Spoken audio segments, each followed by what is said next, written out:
Hey guys, it's ROCHELLERIKAS, and today is about tip number 2, part 2, a continuation of what I have given you in part 1 of the acid-base imbalances. Today we're talking about metabolic imbalances, but before we get started, let's go over the answers of the questions I've given you in the description box in part 1. We have a patient coming into the emergency department with ABG labs of a pH of 7.52, a CO2 of 33, and an HCO3 of 24. So before we start, we got to do our normal ranges.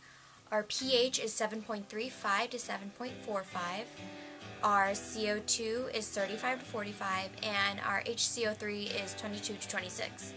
So our HCO3 is 24, so that's in the normal range, so we just push that aside and we don't have to worry about it. We're going to focus on the pH and the CO2. The pH is 7.52 and CO2 of 33. So 7.52 is way up high on that range, so that's alkalinic.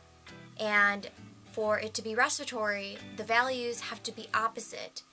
So the pH, 7.52, the CO2 has to be low, and that is 33, so that is a respiratory alkalosis.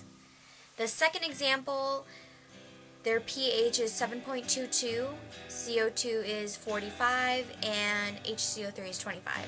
HCO3 is in range, so we can look at the pH and the CO2. pH is 7.22, that is really low. That is acidosis. And the value of the CO2 has to be high for it to be respiratory acidosis, and that is 45, which is well above the normal range of CO2.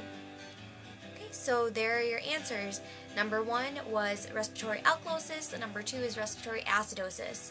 The values were different, they are respiratory problems. The CO2 indicates a respiratory problem.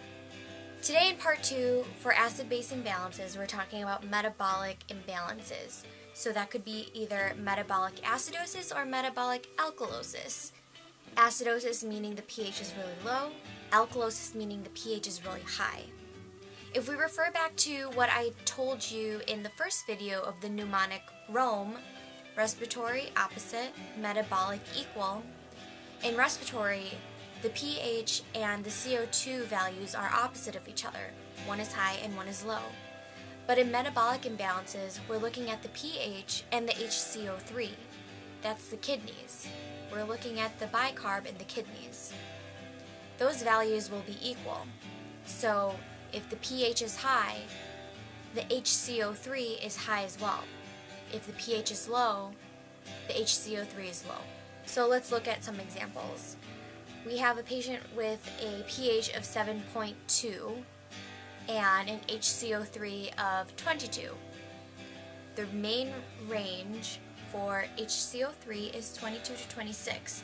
So we're both on the low end of the range. So that would be considered metabolic acidosis because that pH is way down low.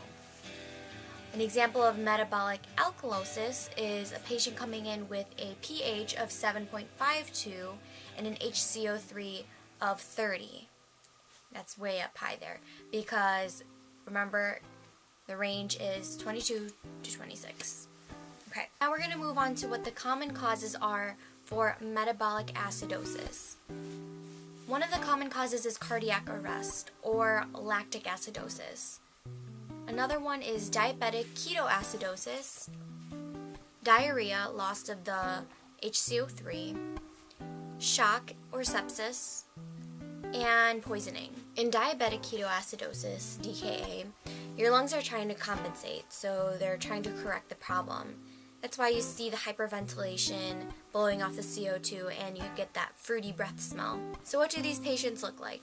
Their clinical manifestations are lethargy, nausea, vomiting, dysrhythmias. If it's severe, they'll present with coma. And how to treat it. You identify and treat the cause. Just like in all acid-base imbalances, just figure out what is going on. And then you can treat them with sodium bicarbonate. In part 1, I was asked about respiratory acidosis and if you can treat it with sodium bicarbonate. And I answered no because that doesn't indicate for respiratory acidosis.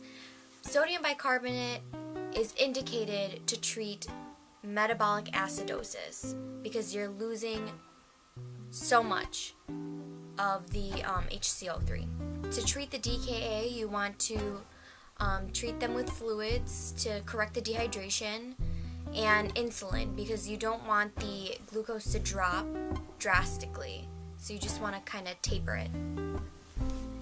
For metabolic alkalosis, the common causes are diuretic therapy, corticosteroid therapy, nasogastric suction, persistent vomiting, and sodium bicarbonate overload. So you have too much sodium bicarbonate. Another one is hypokalemia and adrenal disease. These patients look like as the following. They have apathy, weakness, dysrhythmias, tetany. They can have coma, convulsions, and yeah, it's not good. And how do we treat this? We identify and treat the cause as usual. We correct the dehydration, we correct the hypokalemia. Hypokalemia means low potassium, guys. Know your terminology. It will save a life. And if you're suctioning, the nasogastric suctioning, make sure that you are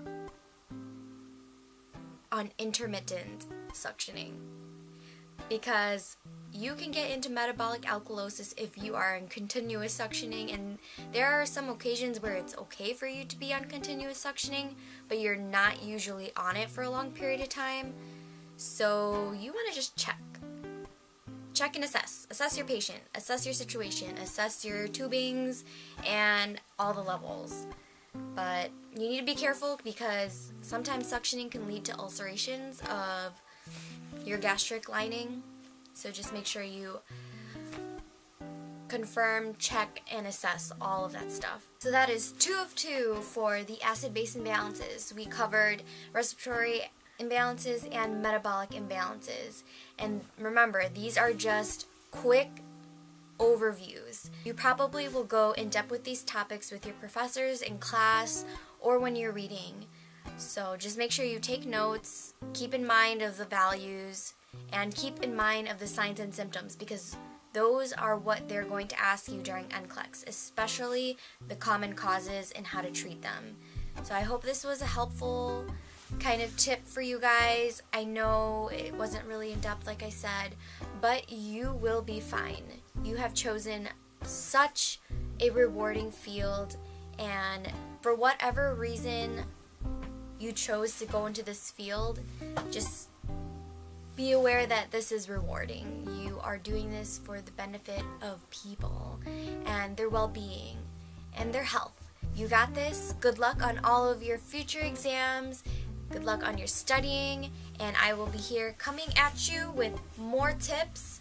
So thumbs up if you like it, thumbs down if you didn't, but give it a thumbs up because that would be amazing. And don't forget to subscribe, guys. I'll see you around.